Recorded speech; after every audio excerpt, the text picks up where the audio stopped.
Hi everybody, it's Halloween, of course, and we're still in October, the best month of the whole year. It's not going to be too much longer. We got it's the 12th, so 19 more days till the best day of the year. Yesterday was Canadian Thanksgiving, or actually, well, it's Wednesday now, so Monday was Canadian Thanksgiving, which I understand is Columbus Day in the States, if I'm not mistaken. So you guys actually get two holidays, where we only get one between Labor Day and Christmas. So I hope you enjoyed it, and I hope everybody had a good day off. And because of the pretty nasty politics, I always call Thanksgiving, instead of Thanksgiving, I call it Stave Off Scurvy Day, because I was reading about the Canadian Thanksgiving, and apparently the tradition of an autumn feast happened, basically it's like the late 1600s was when they started having a feast around harvest time to make sure that people didn't die of scurvy during the coming winter. So now, instead of Thanksgiving, I call it the Happy Stave Off Scurvy Day. So if you want to, let's make that the national holiday. Forget Columbus Day, forget Thanksgiving, forget exploiting our native friends, forget, pilgrims and whatever else. Happy Stave Off Scurvy Day. All right. Today, because it's Halloween, I want to try something a little bit different, which I don't usually do, because I'm not really like a comparative literature kind of person, but I wanted to take a little bit of a different look in my reviews. Like, normally I just I tell you about the book, I tell you what I liked about it, if I observe something a little bit weird, and then I give it a rating, right? But this time I want to have a look at A Head Full of Ghosts by Paul Tremblay, which came out, I believe it was 2015, if I'm not mistaken. Yes, it was released in 2015, and I was really interested in it because Stephen King had, supported it and said it was really, it was one of the scariest books he'd read. It won the Stoker Award for Best Novel. And I guess there is a movie adaptation I've read that's in development. It's been cast, but I don't know when they're going to be releasing it. I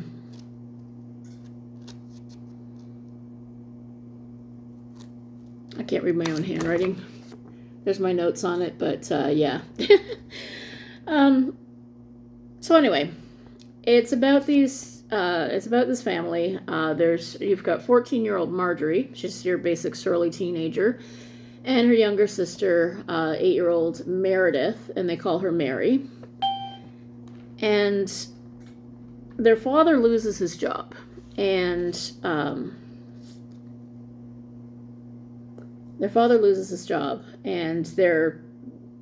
Marjorie gets sick, and they're trying to figure out, is she mentally ill? Is she possessed? She thinks she is. Put into a modern context, of course, right? We live in a very enlightened age of reason, but we also live in the age of internet and conspiracy theories and Bigfoot. And so these things sort of come together. And the family agrees to participate in a reality show of the kind that was really, really popular and made a ton of money way back in the early to mid-aughts. There are still reality shows around, but I think they're a little bit less popular than they are now. They tend to be more of a fringe sort of thing than they were in the mid-aughts. There's like the bigger network shows now, and the long runners. But the dating shows and the new shows every week, and it doesn't seem to be quite as big a thing anymore. And I think some of that might even just be because just the culture around talking about what happened on these reality shows around the water cooler, all that has changed too. Sorry about that. Why am I apologizing? So that's the sort of the more like the backstory. And then the more front story is, it takes place 15 years later. And it's actually how we're introduced to the family. Mary has gone back to the family home for the first time in 15 years. And we know that something happened, but it sort of remains a mystery. So the story goes back and forth between the present day Mary being interviewed for an article and possibly a book about this family, and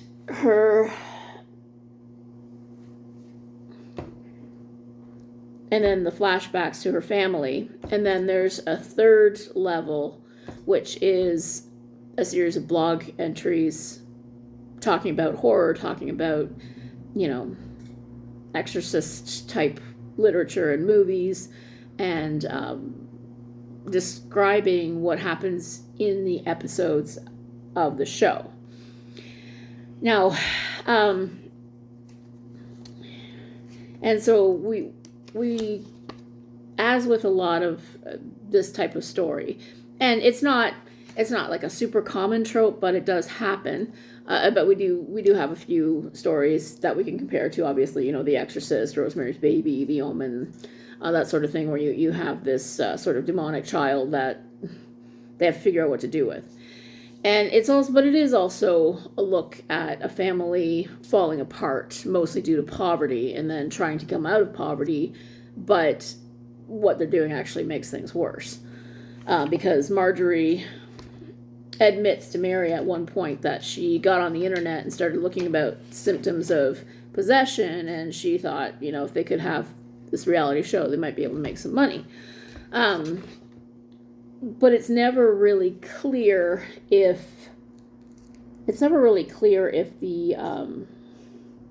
she is possessed, or if she is sick, or if she's just making the whole thing up. And the book seems to take a stance that might actually be a little bit of everything. Little column A, little column B, little column C. Because in the end, Marjorie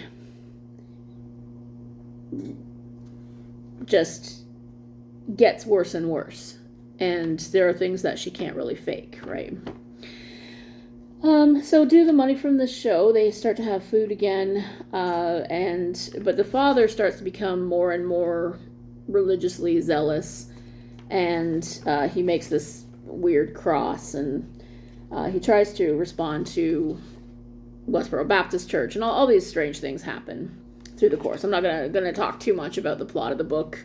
Obviously, if you want to read it, I don't want to spoil too much, but I will spoil it after this, so you can fast forward.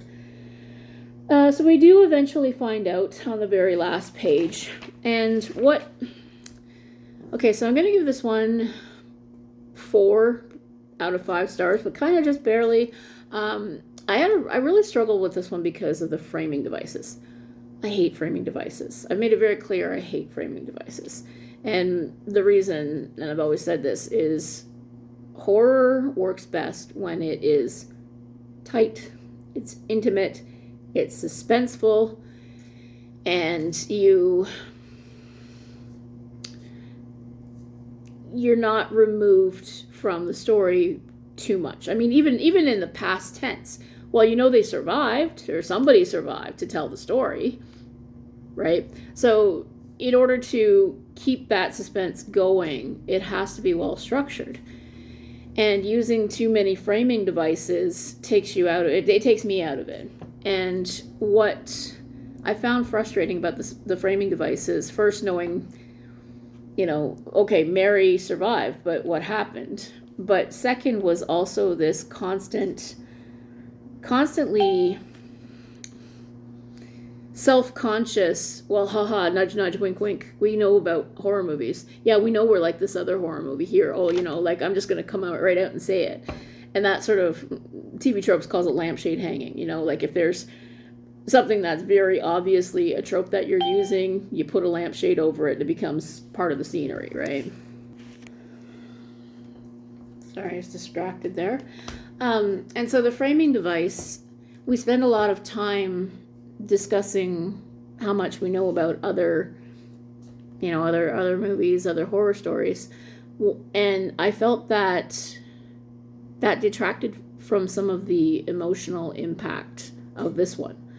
So when we do find out about, so there were two places that really stood out for me. One was the confrontation with the Westboro Baptist Church, or the thinly veiled XB of the, because they are lawyerly, but the thinly disguised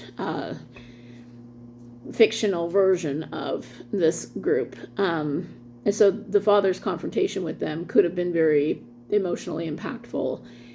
And it just sort of ended up being parenthetical. It was just, he came in angry, and then there was this newspaper article.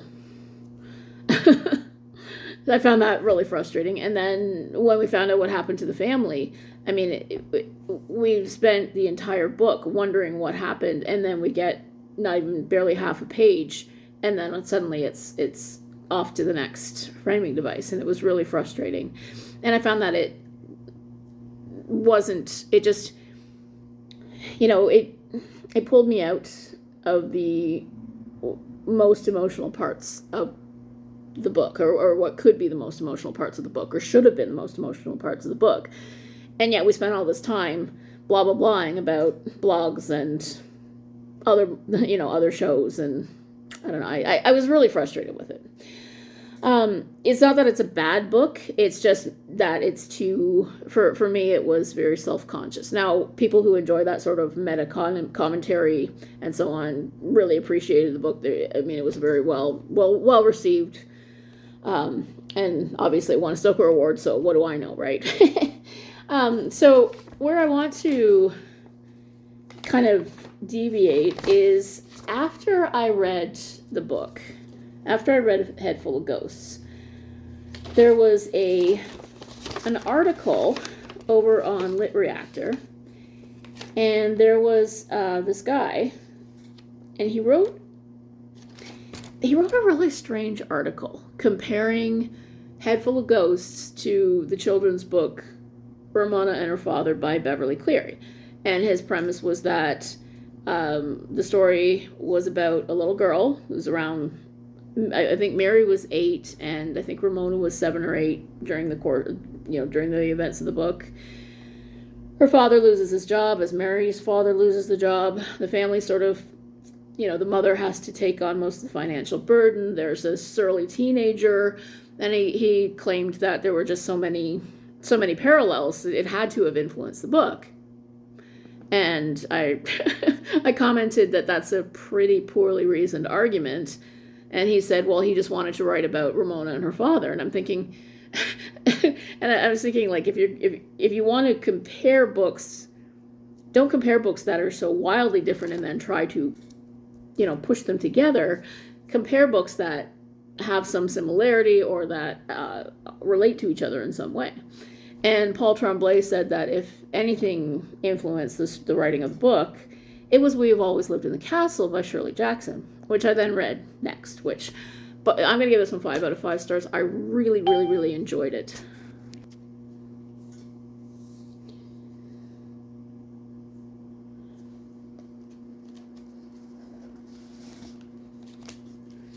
Sorry, I'm just reviewing my notes here for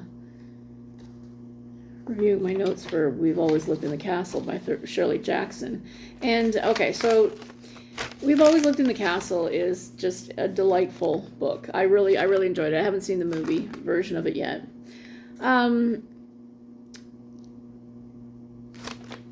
Now, We've Always Lived in the Castle is also about 2 sisters, one much younger, one much older. And it takes place long after, again, an absolute horrible act that happens to the family. And okay, so spoiler, here's where there are actually quite a lot of similarities between the sister relationship and what happens to the family.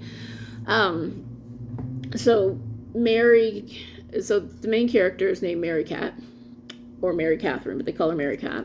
So Mary, obviously, and her older sister, whose name I have forgotten. What is Mary's sister's name? I gotta look that one up. Hang on. Sorry about that.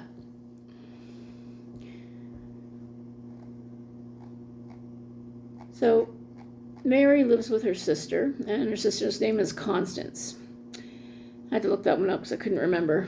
And Constance is agoraphobic, so nobody's really... So she hasn't left the house in a long time. And they've been there for probably 10 years. And their uncle has had a stroke, so Constance takes care of him, does all of the cooking and cleaning. And Mary does the shopping.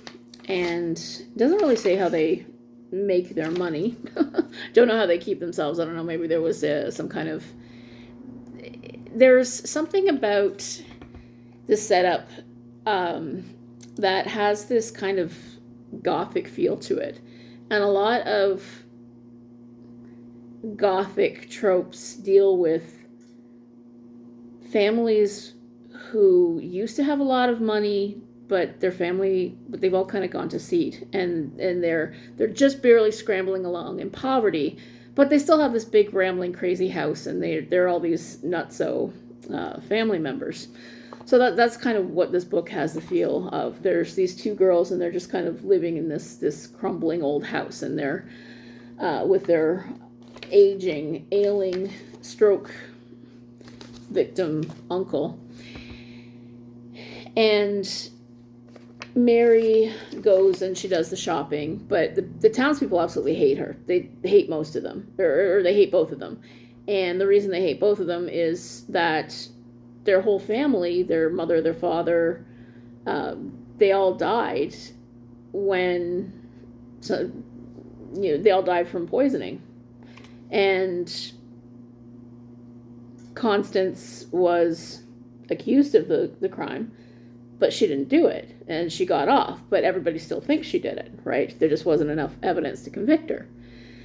And so that there's what happens at the end of Head Full of Ghosts is that the family gets poisoned with the silver polishing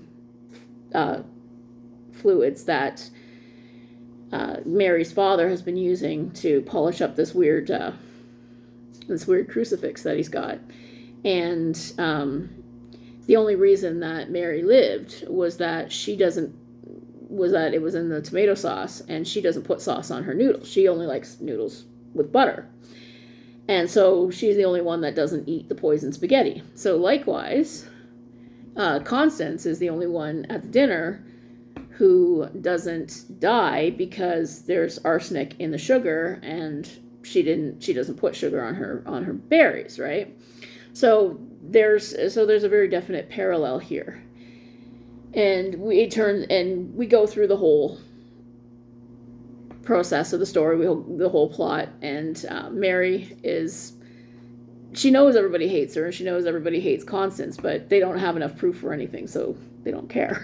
So they don't really care. They just want to live their lives and be in their little house, and nobody can do anything about it because it's their own house, right? And then there's another cousin who shows up and and he figures that they've got some money put somewhere in a safe, and he tries to get them to either give him the money, or leave, or do something, but the girls aren't having it. And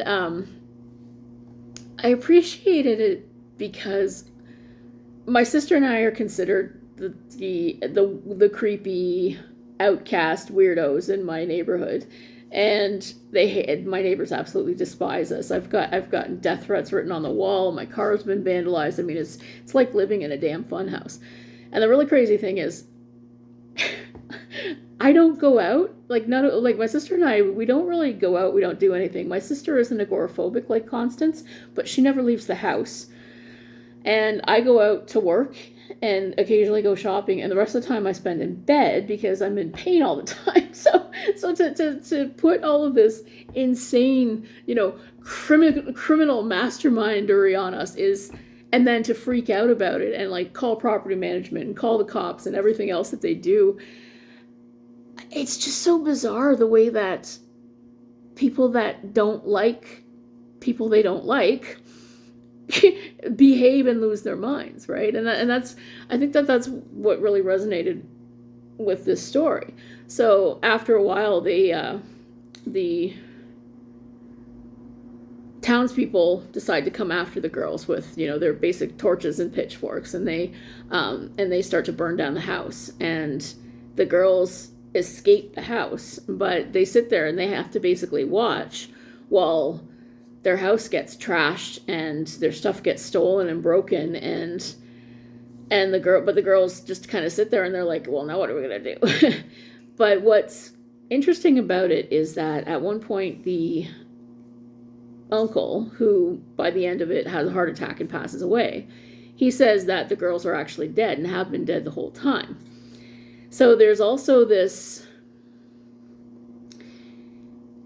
seriously unreliable narrator in Mary Cat, I should say, and this question of, are they alive? Are they not? Are they ghosts? Are they just people that they don't like? Are they? And it really does kind of leave you feeling unsettled. So there are very definite comparisons that you can draw between the two books. And it's quite enjoyable, once you kind of see where the references are. That should have been way more meta in that sense than trying to call up stories like The Exorcist. But you have the relationship between the two girls, which is sometimes friendly and sometimes adversarial. You have the whole family dying and nobody really knowing what happened. You have the younger sister being the main protagonist, but also a very, very unreliable narrator. And you have, the family, the one member of the family escaping because they didn't eat the poison, and the person that did do the poisoning orchestrated it that way so that they would live.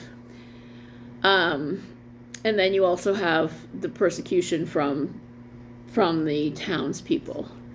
And that's another thing I think that is talked about in passing in Head Full of Ghosts, but we don't quite get enough of it. The persecution of Mary comes from people watching the show and thinking the family are freaks, right? And so this theme of otherness and persecution, I think could have maybe been a little bit stronger, because there were so many things that were kind of jumbled into the story that we missed some what could have been a little bit stronger. And then, just We Have Always Lived in the Castle. It's just a really fun read. Fun if you like, unusual characters, the sort of gothic presence. Shirley Jackson just has this knack for these little details and characters, and overall this feeling of just being really unsettling by the end of it. By the end of it, you're kind of sitting there. You really do feel like you're down in the hole with these poor girls, watching their whole world collapse about them and wondering what it is that they actually ever did that was, that wrong. And then you find out, oh yeah, they actually did do something wrong. It's good because they're at the very least conspirators, right? So it's a good read. And I think it was actually the last thing that Shirley Jackson passed away, or Shirley Jackson's final work, published with a dedication to Pascal Covici, the publisher, 3 years before the author's death in 1965. So there's my slightly scattered comparison between A Head Full of Ghosts, 4 to 5 stars, and We've Always Lived in the Castle, 5 out of 5 stars, and at least a mention of the Reactor article that kind of got me thinking about both of them. So, hope you're reading lots of great horror. It's Falloween. Hope you're enjoying the cooler weather and the more fun fall times. And I will be back on Friday with some more reviews. Have a great day.